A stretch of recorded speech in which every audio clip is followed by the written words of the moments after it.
প্রিয় দর্শক শ্রোতা ভাই বোনেরা, বাংলাদেশি বাংলা ভাষী বন্ধুরা, আশা করি আপনারা ভালো আছেন। আলহামদুলিল্লাহ, আমরা ভালো আছি। আমরা যখন একটা নির্জলা সত্য বলি, একটা ধ্রুব সত্য, ক্লিয়ার সত্য বলি, তখন এই সত্যের পিছনে অনেক বাধার বিন্ধ্যাচল এসে ভর করে, দাঁড়িয়ে যায় সামনে বিরাট ব্যারিকেড হয়ে। তো যখন মাঝে মধ্যে দেখি আসলে আমাদের স্বদেশের বাংলাদেশের জন্য যখন খুব একটা সত্য প্রকাশ করতে আমরা বাধ্য হই, সেটা বলি, তখন দেখা যায় আমাদের যেই যেই চ্যানেলে কথা বলছি এটা খুব বাধাগ্রস্ত হয়, আটকে যায়। মানে মনে হয় যেন মানুষের কাছে যাচ্ছে না, যেতে দেয়া হচ্ছে না, এমন একটা অবস্থা হয়। আমার বিগত ভিডিওটা এমনই হয়েছে, দেখেছি। তারা হয়তো জানে না যে আমাদের একটা হার্ট টু হার্ট, হৃদয় থেকে হৃদয়ে এক বিশাল নেটওয়ার্ক কাজ করে। আমরা যখন ঘুমিয়ে পড়ি, আমরা আরশের নিচে চলে যাই, সব আত্মার সাথে সব আত্মার সেখানে কথা হয়, সেখানে দেখা সাক্ষাৎ হয়, সেখানে সব ভাব বিনিময় হয়, তথ্য বিনিময় হয়। একমাত্র আমরা যে এই চ্যানেলে কথা বলছি, ফেসবুকে কথা বলছি বা ইউটিউবে কথা বলছি, এটাই আমাদের একমাত্র চ্যানেল না। আমাদের মূলটা হলো ওইটা, যেটা আধ্যাত্মিক, যেটা স্পিরিচুয়াল। কয় না, পশু পাখি না জানিতে মায়ে জানে আগে। টেলিপ্যাথি একটা জিনিস আছে। অনেক সময় আপনি আপনি ভাবছেন আপনার স্ত্রীকে ফোন দেবেন, ঠিক সেম টাইমে আপনি এটা ফোন স্টার্ট করবেন, দেখা গেল সে ফোন দিয়ে ফেলছে। কিভাবে? হার্ট টু হার্ট যোগাযোগ হয়ে যায়। এটা পৌরাণিক সত্য, এবং আধ্যাত্মিক জগতে এটা যারা বিচরণ করেন সবাই জানেন। তো আপনার পার্শ্ববর্তী কেউ দুঃখী থাকলে, সেই দুঃখীর আত্মা যখন আপনার সাথে আকাশে গিয়ে মেশে, সে তার দুঃখটা আপনার সাথে শেয়ার করে, আপনি জানেন না। আপনি দিনের বেলায় আজকে শান্তি পাচ্ছেন না, দুঃখ, অশান্তি, কেমন টেনশন, কারণটা কি আপনি জানতেছেন না। আসল কারণ হলো, রাতের বেলায় আপনার ওই দুঃখী মানুষটার আত্মার সাথে আপনার আত্মা কথা বলেছে ওখানে, আল্লাহর আরশের নিচে, ওখানে যখন চলে যায় মুমিনরা, সেখানে ও সেখান থেকে টেনশনটা এসছে। যাই হোক, এগুলো অন্য কথা। এই জন্য যখন কোনো ভিডিও দেব, প্রচুর শেয়ার করে দেবেন, আপনারা প্রচুর শেয়ার করে দেবেন। কারণ এটা এখন দেশের জন্য কথা বলছি, জাতির জন্য কথা বলছি। যখন হ্যান্ডকাফ লেগেছিল, রাষ্ট্র হ্যান্ডকাফ দিয়েছিল, তখন সিদ্ধান্ত নিয়েছি রাষ্ট্র নিয়ে কথা বলবো। রাষ্ট্রের হাতে যখন এটা হয়েছে অন্যায়ভাবে, রাষ্ট্র নিয়ে কথা বলবো, রাজনীতি করবো। ওলামাদের উচিত ব্যাপক হারে এখন রাজনৈতিক কথা বলা, রাজনীতি করা, অর্থাৎ দেশ গড়ার কথা বলা। দেশ কিভাবে আরো স্বাধীন, সার্বভৌম হবে, উন্নত হবে, এগিয়ে যাবে, আমরা কিভাবে সুখী হব, সমৃদ্ধ হব, স্বাধীন হব, এসব বিষয়ে কথা বলতে হবে। এখন চুপ থাকার সময় নেই। আজকে শিরোনামটা দেখতে পাচ্ছেন, জিন ভূত সহ 3টি মানব দৈত্য বাংলাদেশকে ভর করে আছে। সাবধান ইউনূস সরকার, সাবধান ছাত্র জনতা সেনা, সাবধান সমন্বয়ক ও ওলামা ইকরাম। সবাইকে সাবধান থাকতে হবে। বাংলাদেশের গুণের কারণেই বাংলাদেশের এই দুর্ভোগ, সৌন্দর্যই আমাদের দুর্ভোগের কারণ, আমাদের রূপই আমাদের কিডন্যাপ হওয়ার কারণ। আই রুশ নিয়ে তবা তু বর্মন বলা সুদি, ওহে আমার রূপ সৌন্দর্য, তুই আমার জন্য মুসিবত হয়ে দেখা দিয়েছিস। তোর কারণে আজকে আমি সবার হাতে কিডন্যাপ হয়ে যাই, হারিয়ে যাই। তো যেমন উর্দুতে একটা কবিতা আছে না, হুসনে দিলকশ হো কে মেরি জান কা দুশ্মন হুয়া, মেরি রুখ কা রঙ খুদ মেরে লিয়ে রাহজান হুয়া।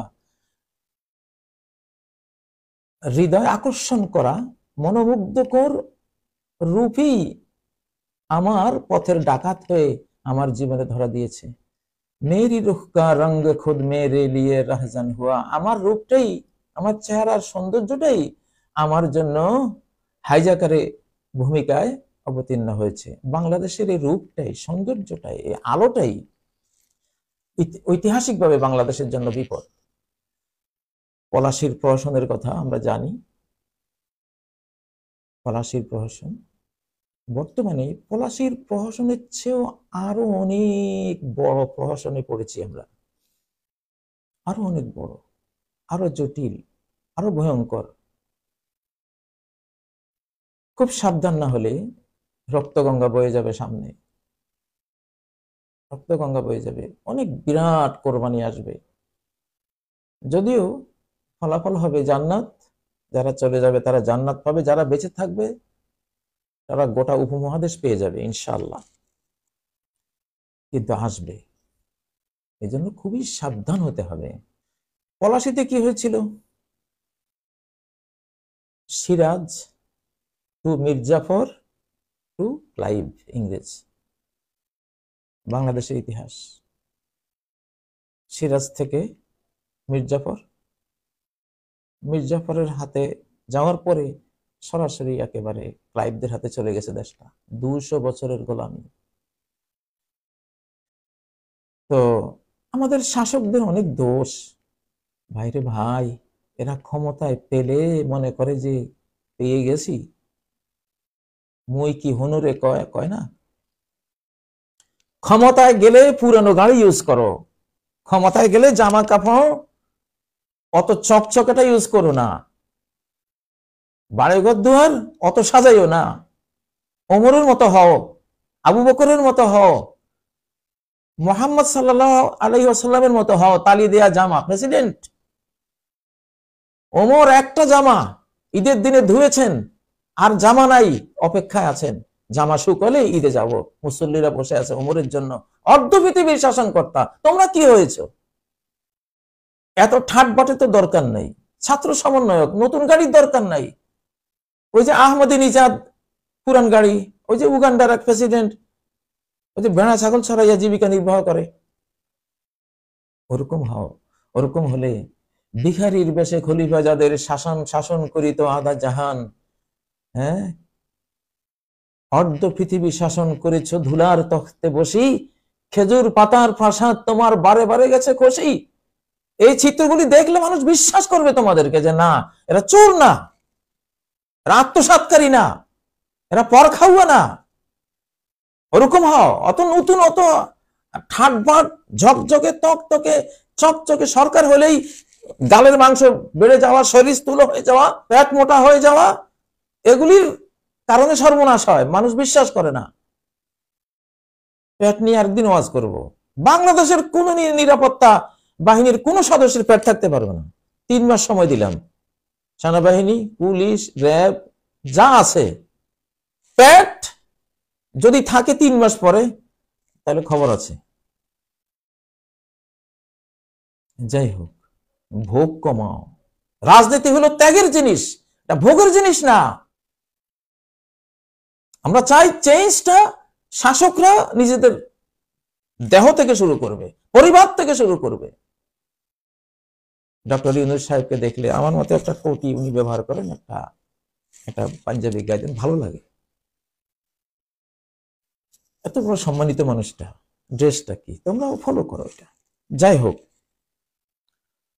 এখন Siraj to Mir Jafar to Clive, সেই করুণ ইতিহাস তো জানা আছে। সেই প্রহসন, 45,000 সৈন্য নিয়ে মির্জাফর দাঁড়িয়ে আছে, আর সিরাজ 5,000 সৈন্য নিয়ে প্রাণপণে লড়াই করে তারপরও জিতে যেত। বৃষ্টি আসলো, যুদ্ধ থামলো, সিরাজ গেল মির্জাফরের কাছে, আপনি একটু হেল্প করেন না, আমাকে দেশটা বাঁচান না, জাতিটাকে রক্ষা করেন না। সে বলল আজকে থাকুক, এখন বৃষ্টি এসে গেছে, আজকে থাকুক, কালকে আমি লড়াই করে সব কিল্লা ফতে করে দেব। ভুলাভালা মনে সিরাজ বিশ্বাস করলো। যখন সিরাজ সৈন্য গুটিয়ে নিল, মির্জাফর ক্লাইভের কাছে পত্র পাঠিয়ে দিল, এই সুযোগ, এই যা করার করে না। এই দেশেরই সৈন্যবাহিনীরা এই দেশেরই বেতন খেয়ে এই দেশকে, দেশের জনগণকে 200 বছরের গোলামীর জিঞ্জিরে পরিয়েছে। সেই ইতিহাস তো প্রতিদিন আমাদের পড়তে হবে, আজকে আবারও পড়তে হবে। আগে এক দৈত্যে লুটিপুটে খেয়েছে, ওই দৈত্যের লুটিপুটে খাওয়ার চিত্র অন্য দৈত্যরা দেখে ফেলেছে, দেখে ফেলে বলে আমাদেরকে ভাগ দাও, না হলে আমরা সমস্যা করব। ঠিক আছে, এটা বোঝাপড়া হয়েছে, তাহলে তোমার কি আমার কি ভাগযোগ হয়েছে, বুঝেন? দেশটাকেও ভাগ করা হয়েছে। আমি জানি অন্তত 3 ভাগের কথা, কিন্তু জনাব সাখাওয়াত সাহেবের মুখে যেটা শুনলাম 5 প্রদেশে বাংলাদেশে ভাগ করা, ওনাকে এক্ষুনি তওবা করতে হবে, ইস্তেগফার করতে হবে, জাতির কাছে ক্ষমা চাইতে হবে।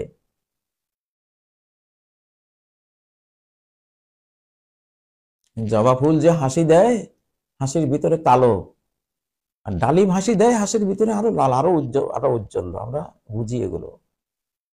একটা প্রদেশ হলে তার পুলিশ আলাদা, তার বাহিনী আলাদা, তার সিস্টেম আলাদা, তার সবকিছু আলাদা হয়ে যায়। এই দেশ, এই বাংলাদেশ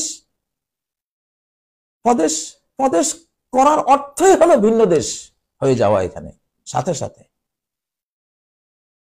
কোনো সুযোগ নেই এসব। ওই যে সীমান্তে 12 মাইল এরিয়া ছেড়ে দিতে 12 কিলোমিটার, কত বড় শয়তান মির্জাফর, জগৎ শেখ, লাইভ। আমরা এখন রাজনীতি করছি, আমরা এখন নির্যাতিত হয়েছি রাষ্ট্রের হাতে, তো রাষ্ট্র নিয়ে কথা বলবো, কাউকে ছাড় দেব না। তখন দেশটা ছিল Siraj to Mir Jafar to live, আর এখন BNP to Awami League to জনগণ প্লাস রাজাধিরাজ। আবার বলছি, BNP to Awami League to জনগণ প্লাস রাজাধিরাজ। সাবধান, দেশের সরকার এখন জনগণ, আমরা কাউকে বিশ্বাস করি না। ইউনূস সাহেব এখন বয়সের কারণে এমন পর্যায়ে চলে গেছেন যে তড়িৎ প্রত্যুৎ পণ্যমতিত্ব দেখিয়ে বাংলাদেশের টাইগারদের মতো 1 থেকে 2 সেকেন্ডে সিদ্ধান্ত নেয়।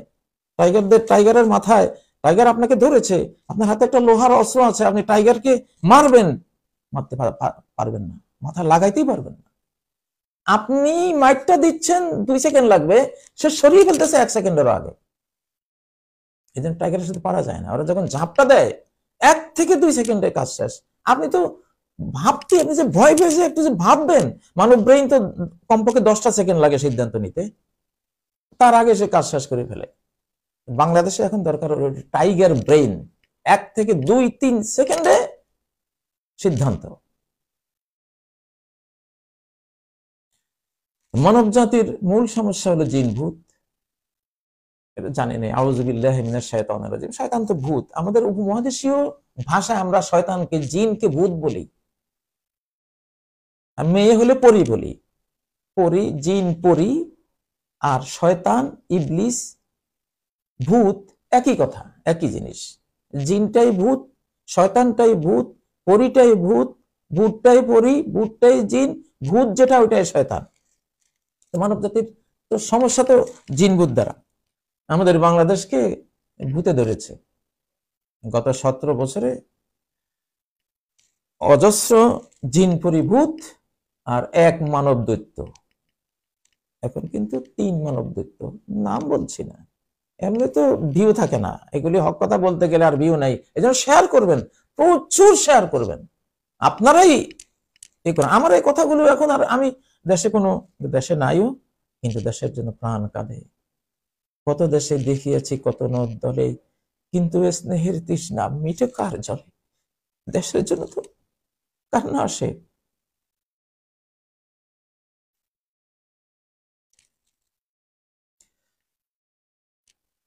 আওয়ামী লীগ মাইনাস, আচ্ছা, তারা তাদের স্বৈরাচারীর কারণে মাইনাস হয়েছে, দুর্ভাগ্য, কষ্ট লাগে। কেন তোমরা ক্ষমতায় গেলে এমন হও? কেন তোমরা ক্ষমতায় গেলে ত্যাগী হতে পারো না? কেন তোমরা ক্ষমতায় গেলে আরো ভোগী হয়ে যাও? ভোগের জন্য তো আল্লাহ জান্নাত রেখেছেন, সেখানে গেলে তোমরা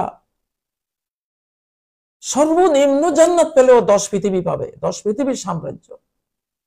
100 মোহাম্মদ আলী ক্লে, 100 মাইক টাইসনের পাওয়ার, ক্ষমতা, যৌবন তোমার দেহে। খাবার ঢেকুরে মিশে যাবে, কোনো টয়লেট নাই, কোনো পেশাব নাই, কোনো থুতু নাই, কোনো রোগ নাই, কোনো ব্যাধি নাই, কোনো বার্ধক্য নাই, অনন্ত যৌবন তো অনন্তই। ভোগের জন্য তো রয়েছে, এমন হও কেন তোমরা? আমরা চাইবো এখনকার উপদেষ্টা যারা আগের যে ড্রেস ছিল তার থেকে আরো নিম্নমানের পড়বেন, আগের যে গাড়ি তার থেকে আরো নিম্নমানেরটা নেবেন, তাহলে জনগণ আস্থা পাবে। না, এরা ত্যাগী, এরা ভুগি না। আওয়ামী লীগ মাইনাস, শুনতে পাচ্ছি বিএনপিও মাইনাস, জাতীয় পার্টিও মাইনাস, জামাতও মাইনাস। থাকলোটা কি? সবাই মাইনাস করে দেশটা যাবে কোথায়? কার দিকে যাচ্ছে? মাইনাস কেন? সবাই প্লাস থাকবে। যারা অত্যাচার করেছে, জুলুম করেছে, তারাও প্লাস থাকবে, তাদের ন্যায় বিচার হচ্ছে, ন্যায় বিচার হবে। বা তারা কখন ক্ষমতা আসবে সিদ্ধান্ত তোমরা নিবা। তাদের অন্যায়গুলির প্রায়শ্চিত্ত হওয়া দরকার, কাফারা হওয়া দরকার, তাদের নিজেকে বদলানো দরকার। সর্বস্তরে, যত স্তরে গত 17 বছরে জুলুম করেছে প্রত্যেক জালিমেরে তাদেরকে একটু থামাই রাখতে হবে। এখন তারা থামতে হবে, সিদ্ধান্ত দিয়ে, তারপরও তাদেরকে সিদ্ধান্ত দিয়ে ছাড়া হবে, জুলুম করা হবে না। আচ্ছা, ওরা তো মাইনাস, বিএনপিও শুনতেছি মাইনাস, জাতীয় পার্টিও মাইনাস, জামাতও মাইনাস, ও নুরুরাও মাইনাস। যাচ্ছে কোথায়? কারা মাইনাসটা করছে? আলিফ, বা, তা, তা, জিম। হ্যাঁ, আলিফ হলো ধরেন ইউনূস সরকার, বা হলো আমাদের সমন্বয়করা, তাই না? তা, সা, জিম, এরা ধরেন আমরা জনগণ আছি, বা ওদের সাথে যারা সম্পর্ক রাখে তারা তা, সা, জিম। এই তা, সা, জিমও ভালো মানুষই, দেশ চালায় কিন্তু হা, খা, দাল। মানে ওরা আলিফ, বা, তা, সা, জিম 5টা স্টেজের পিছনে ঘাপটি মেরে লুকানো। ওদেরকে আপনারা দেখবেন না, রিমোট কন্ট্রোলে ওরা চালায়, বাংলাদেশ সরকারটা ওদের হাতে, হা, খা, দালের হাতে। জিম বেচারা সরল মানুষ, মানে ওরা বন্ধু, তার বন্ধুকে, তার বন্ধুকে, তার বন্ধুকে, তার বন্ধুকে 5ম স্টেজের পিছনে থাকে ওরা, যাতে করে ওরা ধরাছোঁয়ার বাইরে থাকে। আমাদের ছাত্ররা ভুলাবালা, দেশপ্রেমিক, কোমলমতি, তারা এগিয়েছে, তারা একটা ভালো সিদ্ধান্ত নিয়ে গিয়েছে। তাদেরকে আল্লাহ যাজায় খায়ের দান করুন, তাদেরকে আরো উজ্জীবিত রাখুন। আমরা জানি, আমরা দোয়া করি তারা এগিয়ে যাক, তারা আমাদের ভবিষ্যৎ। এই পৃথিবী আগামী দিনে তাদের হাতে দিয়ে আমরা চলে যাব, কবরে চলে যাব। কিন্তু তাদের সাথে যারা মিশেছে, ওস্তাদ, শিক্ষক, তারাও ভালো। ওস্তাদের পিছনে যারা, তারাও ভালো। ওই ওস্তাদের পিছনে যারা ভালো, দাদা ওস্তাদের পিছনে যারা, পরদাদা ওস্তাদ, তারাও ভালো। এরা তো চিন্তা করতেছে ভালোই, তো সবাই তো ভালোই বলতেছে, আমাদের খারাপ তো কিছু নাই। বাবা রে, খারাপটা তো হলো 6ষ্ঠ, 7ম, 8ম স্টেজ। তুমি তো দেখবা না ওদেরকে।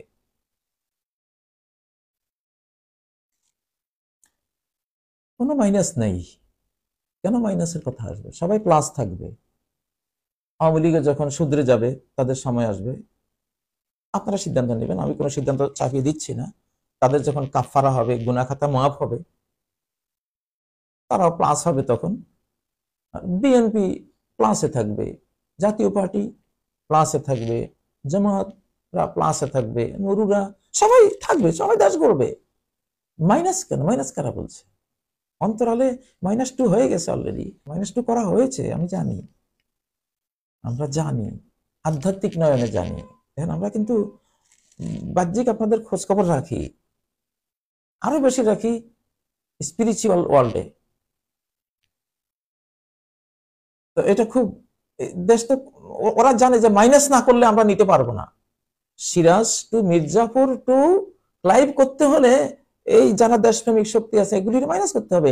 ওই সময় তো এই দেশপ্রেমিক জনগণ জাগ্রত ছিল না। ওই সময় যুদ্ধ হয়েছে সিরাজে আর ক্লাইভে, ওরা মরছে, জিতছে, ওরা শেষ। জনগণ সজাগ ছিল না। সজাগ যদি থাকতো, একটা করে ইট পাটকেল মারলেই ওই হানাদার পরাজিত হয়ে ধ্বংস হয়ে যেত। একটা করে ইট পাটকেল মারলেই। 3 কোটি জনগোষ্ঠী ছিল, কিন্তু জনগণ ঘুমন্ত। এখন জনগণ জাগ্রত। এখন সরকার আমি চালাই, আপনি চালান, জনগণ চালায়। যতদিন একটা নির্বাচন না আসবে, আমরা ভোট না দেব, ততদিনকার সরকার জনগণ জনগণ জনগণ। ইউনূস সাহেবরা জনগণ কি চায়, কি বলে, তারা সেটা বাস্তবায়ন করবেন। সীমান্তের বাইরের কোনো সিদ্ধান্ত না। জিওপলিটিক্যাল ভূ রাজনৈতিক দিকগুলো আমরাও দেখব, আমরা ওপেন, আমরা রায় দেব। কারণ আপনারা পারবেন না, আপনারা 20, 25, 30 জনে পারবেন না দেশটা ধরে রাখতে। ও আবুনা শাইখুন কবির, শোয়েব কন্যা দুইজন মুসা আলাইহিস সালামকে বলেছিল, আমরা তো পশুকে পানি পান করাতে পারছি না, আবুনা শাইখুন কবির, আমাদের বাবা তো বুড়া, উনি তো পারে না, আমরা তো সে শক্তি নাই। তো মুসা আলাইহিস সালাম করে দিয়েছিলেন, ঠিক আছে আমি পান করা দিচ্ছি। ইতিহাস এটা ভিন্ন না, আমাদের তো সে অবস্থা।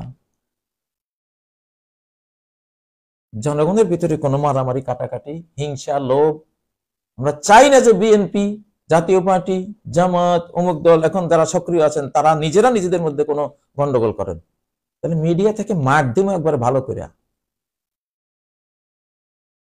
ঐক্যবদ্ধ থাকেন, পজিটিভ। আর এখন সরকারের কাছে বিক্ষুব্ধ ভাবে দাবি দেওয়া যারা নিয়ে যায়, তারা সব চোর, সাফ কথা, তারা চোর, আগে চোরের মা ওরা, সে যে হোক না কেন। এখন ওই টাইম না, এখন দরখাস্ত দাও দাও। একটা ধ্বংসস্তূপের উপর একটা সরকার এসেছে, সে কি দিবে তোমাকে? বাংলাদেশ তো এমন একটা গাড়ি, এই গাড়িটাকে হাই রোডে ইঞ্জিন সিজ করিয়ে তেল তুল সব শেষ করে ফেলে রেখে ড্রাইভার চলে গেছে। এখন এটা ঠিক করতে তো যান সারা। এই সময় তুমি আসছো, তোমার পেটের ব্যথা, তোমার হাতে ব্যথা, হাঁটুতে ব্যথা, সে ব্যথা সারাবার জন্য। বাবারে থাক তুই, আমার তো সর্বাঙ্গে ব্যথা এখন, তোর তো একটু সবর করস না, তুই দরখাস্ত দিয়ে যা। অতএব Awami League to BNP to জনগণ প্লাস রাজাধিরাজ আল্লাহ, আল্লাহ চালাচ্ছেন, জনগণকে দিয়ে সরকার আছেন। সরকার মনে করবেন না যে এখন দেশ আপনারা চালাবেন, চালাতে পারবেন না। আপনারা কি, আপনারা এসেছেন, জনগণ, ছাত্র জনতা, সেনা আপনাদেরকে ক্ষমতায় এনেছে। কোনো সংবিধান নাই এখন, সংবিধান লেস। কিসের সংবিধান? সংবিধান নাই, ওটা বাতিল হয়ে গেছে, ওটা আমরা ফেলে দিয়েছি। ওটা এখন জনগণই সংবিধান, জনগণই সরকার, ছাত্র জনতা সেনা, তারা এখন সরকার। সেনাবাহিনী প্রধান ওয়াকার সাহেব, সেনা অফিসাররা, আপনাদের উপরে বিশাল দায়িত্ব আছে। অতীতের ইতিহাস থেকে আপনারা শিক্ষা নেন, দেশটাকে রক্ষা করেন। আপনারা অতন্দ্র প্রহরী। আমরা খুব খুশি হয়েছি আপনাদের উপরে, আমরা সাধারণ জনগণ খুব খুশি হয়েছি। আমরা চাই না আপনাদেরকে সমালোচনা করে আপনাদের মন ভেঙে দিতে। আপনারা এমন একটা সৎ কাজ করেছেন, জীবনে মনে হয় আর সৎ কাজ না করলেও চলবে। আপনাদের এত বড় একটা সৎ কাজ হয়ে গেছে, অজান্তে অজান্তে হয়ে গেছে। যেমন বদর যুদ্ধের সাহাবীদেরকে আল্লাহ বলে দিয়েছেন, মালুম আসি তুমি যা ইচ্ছা তা করবো, এমন একটা ভালো কাজ করে ফেলেছিস, এইটাই তোদের মুক্তির জন্য, সফলতার জন্য যথেষ্ট। বাংলাদেশে এমন একটা ভালো কাজ সেনাবাহিনী করে দিয়েছে, আলহামদুলিল্লাহ। তা আপনারা আরো ভালো হন, আরো দেশপ্রেমিক হন, আরো এগিয়ে যান, ইনশাআল্লাহ। কেউ কিচ্ছু করতে পারবে না, জনগণ প্লাস শাহানশাহ আপনাদের সাথে, আমরা জানি ইনশাআল্লাহ। আস্থা রেখে বলছে, কেউ কিচ্ছু করতে পারবেন না। ইউনূস সাহেব, ইউনূস সরকার, দেশের দিকে তাকান। ওই যে 5 বিভাগ করা, এসব শয়তানি কথা, এগুলি যাতে আর না শুনি আমরা। দেশ এখন আমাদের। এই দেশের জন্য আমিও জেলে গেছি, নির্যাতিত হয়েছি, গুলি খেয়েছি। কাঁচপুরে গাড়িতে গুলি করেছিল, যখন গাড়িটা একটু জাম্পিং করাতে, চলমান গাড়ি তো জাম করাতে গুলিটা বর্ণাটে লেগে, গ্লাসে লেগে উপর দিয়ে উড়ে চলে গেছে, ভেদ করতে পারেনি। যদি বর্ণাটে না লাগতো, হয়তো সরাসরি ঘায়েল করতো। এগুলি বলেছি, কোনোদিন বলি নাই। দেশের জন্য গুলিও খেয়েছি।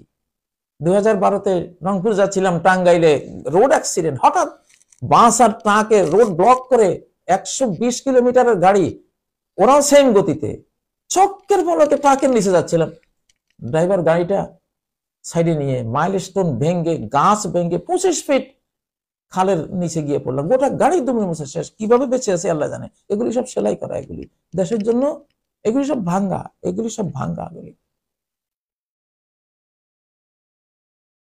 তারপরে তো এটা, এই জন্য দেশের জন্য যেহেতু আক্রান্ত হয়েছি, দেশের জন্য কথা বলবো। প্রিয় বন্ধুরা, আজকে তো যাই হোক, দেশকে ভালোবাসেন, দেশকে ভালোবাসেন। জিন ভূতে ধরেছে দেশকে, আমরা জিন ভূত ছাড়াবো ইনশাআল্লাহ। ধর্মমন্ত্রী সাহেব আলহামদুলিল্লাহ খুব ভালো লাগে, একজন বিদগ্ধ আলেম, প্রকৃত অর্থে একজন আলেম, ওনাকে পেয়েছেন। ধর্ম বিকৃতির কঠিন চেষ্টা চলছে। আমি আসবো আগামী প্রোগ্রামে ইনশাআল্লাহ। ধর্ম বিকৃতি সূক্ষ্মভাবে ধর্ম বিকৃতি করা হচ্ছে। মানে দেখবেন পাগড়ি আছে, সুন্দর দাড়ি, শুভ্র দাড়ি, মোছও আছে, কিন্তু কথা বলছেন কি, কথা বলছেন কি, কথা বলছেন কোরআন কি কোনো দলিল? কোরআন নাকি দলিল না। কথা বলছেন কি রাষ্ট্র ধর্ম, রাষ্ট্রের কি কোনো ধর্ম হয় না, রাষ্ট্রের নাকি কোনো ধর্ম হয় না। আর কথা বলছেন কি ইসলাম কয়টা, নাউজুবিল্লাহ মিন যালিক। ওই যে আলিফ বা তা সা জিম এই পর্যন্ত ভালো আছে, ওই হা খা দাল ওদের দেয়া ফর্মুলা এগুলো। ধর্ম বিকৃত করে দেশটাকে একটা বিভাজনে ফেলে কচু কাটা করার সিদ্ধান্ত নেওয়া হয়েছে। এখন রাষ্ট্রের কি কোনো ধর্ম হয়? এটার জবাব আগামী প্রোগ্রামে দিচ্ছি। ইসলাম কয়টা, একটা না কয়টা, এটার জবাব আগামী প্রোগ্রামে দিচ্ছি। তারপর কোরআন কি কোনো দলিল? এই 3টা প্রশ্নের জবাব নিয়ে আগামীতে হাজির হবো। আজকে কথা লম্বা হয়ে যাবে, এই জন্য এখানে ইতিরেখা টানলাম, আসতেছি ইনশাআল্লাহ। তো জনাব ধর্মমন্ত্রী সাহেব, আপনাকে পেয়েছি এই 53 বছরের ইতিহাসে। আগেও, এখন মনে আসতেছে না, কিন্তু আপনার মতো এরকম বিদগ্ধ একজন আলেম আর পাইনি। তো আপনাকে, আপনার উপরে বিশাল দায়িত্ব। আপনি হলেন ধর্মীয় সেক্টরের সীমান্ত প্রহরী, বরং সীমান্ত প্রহরীদের হেড অফ দ্য ডিপার্টমেন্ট এখন আপনি। ধর্ম বিকৃতির কিন্তু কঠিন চেষ্টা চলছে। ধর্মীয় লেবাস পরিয়ে তাদেরকে দিয়েই ধর্ম বিকৃতির চেষ্টা চলছে। তারা তার দাড়ি, তার পাগড়ি, তার পাঞ্জাবি, সে যেন একজন পাক্কা হুজুর, পাক্কা পীর সাহেব, পাক্কা ওলি আল্লাহ। তার ব্যাকগ্রাউন্ডে সে প্রোগ্রাম করছে, সেখানে মূর্তি মূর্তি দেখাচ্ছে কতক্ষণ পরে পরে, সেখানে তবলা দেখাচ্ছে কতক্ষণ পরে পরে, সেখানে দোতারা সেতারা দেখাচ্ছে কতক্ষণ পরে পরে। তার মুখে আসতেছে রাষ্ট্রে কোনো ধর্ম নাই, ইসলাম কয়েকটা, তারপরে কোরআন কোনো দলিল না। সি সি সি সি সি, আস্তাগফিরুল্লাহ। মোল্লা বেশি গণেশ, এই মোল্লা বেশি গণেশদের সম্বন্ধে আমাদের সাবধান থাকতে হবে। সারা জীবন কোনো পড়ালেখা করো না ইসলাম নিয়ে, আলিফ বাতাসাও ঠিক মতো উচ্চারণ জানো না, তোমার সার উচ্চারণ জিজ্ঞাসা করলে পারবা না। র ত র, আজহার বিশ্ববিদ্যালয়ে গেলে র পড়ায় 1 মাস, ত র উচ্চারণ ঠিক করতে আমার এক ছাত্র গিয়েছিল, হুজুর 1 মাস খালি র পড়াইছে আমাকে। আরবি উচ্চারণ, দদের উচ্চারণ ঠিক আছে, জাল জার উচ্চারণ তোমার ঠিক আছে, তুমি কায়দাই তো পারো না। তুমি সারা জীবন রাম বামে ছিলা, অর্থাৎ তোমার বাংলার সাহিত্য টাহিত্য নিয়ে তোমার কিছু পড়ালেখা আছে। তুমি জনাব ধর্মমন্ত্রী সাহেবকে বলছি, আলেম ছাড়া, আরবির সুপণ্ডিত আলেম ছাড়া, যিনি আরবির একবারে খাল ছাল বাকলা সহ তাহকিক করে, তদন্ত করে, বহাস করে বের করে আনতে পারেন, এইরকম সুযোগ্য আলেম ওলামা ছাড়া ধর্ম নিয়ে যাতে কেউ বক্তৃতা না দেয়। বলেন তুই একজন কৃষক লাঙ্গলওয়ালা ভাই, সে তার জায়গায় সম্মানিত, তাহলে যদি আপনি অপারেশন থিয়েটারে এনে অপারেশনের দায়িত্ব দেন, সে যে সর্বনাশ করবে। এই শ্রেণী যারা, আমি যাদের কথা বলছি, তারা আরো বহু সর্বনাশ করবে এই জাতির। কারণ অপারেশন থিয়েটারে হয়তো একজনের জান যাবে ওই আনাড়ির কারণে, আর এদের কারণে গোটা জাতির জীবন যাবে, ইমান যাবে, পরকাল যাবে, দুনিয়াও যাবে। ইসলাম একটাই, ইসলাম একটাই, কোরআন দলিল, রাষ্ট্রের ধর্ম আছে, আমি বলবো সামনে, আপনারা অপেক্ষা থাকেন। আজকে এখানে শেষ করলাম। সুবহানাকাল্লাহুম্মা ওয়া বিহামদিক, আশহাদু আল্লা ইলাহা ইল্লা আনতা, আস্তাগফিরুকা ওয়া আতুবু ইলাইক। আসসালামু আলাইকুম ওয়া রাহমাতুল্লাহি ওয়া বারাকাতুহু।